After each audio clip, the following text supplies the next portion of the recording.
নির্বাচনী প্রচারণায় সরগরম বন্দরনগরী চট্টগ্রাম। চট্টগ্রাম ১০ আসনে বিএনপি মনোনীত প্রার্থী সাইদ আল নোমান আজ নগরের জিসি ও কলেজ রোড এলাকায় ব্যাপক গণসংযোগ চালাইয়ে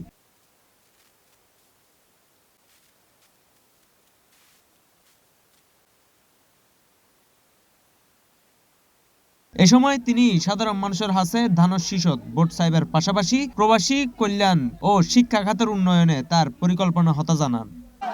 আপনারা দেখতে পাচ্ছেন এটি প্রচারণার সাড়া, কিভাবে বলবো, এটাকে বলা যায় দোয়া পাচ্ছি।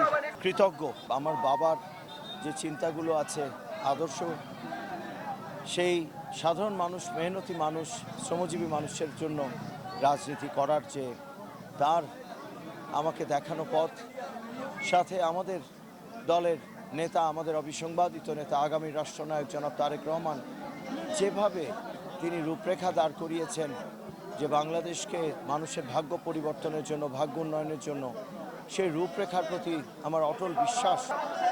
আমার ধারণা যে 12ই ফেব্রুয়ারি চট্টগ্রাম 10-এ অন্তত একটি বিপ্লব সংগঠিত হবে, ভোটের বিপ্লব। এ সময় তার লগে তাহা কর্মী সমর্থক সকলের ব্যাপক উচ্ছ্বাস ও উদ্দীপনা দেখা যায়। ইনশাল্লাহ এবার আমরা ভোট দিব। আমরা সকাল সকাল সবাই আমাদের বলার আগেই বলতেছে, আমরা সকাল সকাল নামাজ পড়ে উঠেই আমরা ভোট কেন্দ্রে চলে যাব।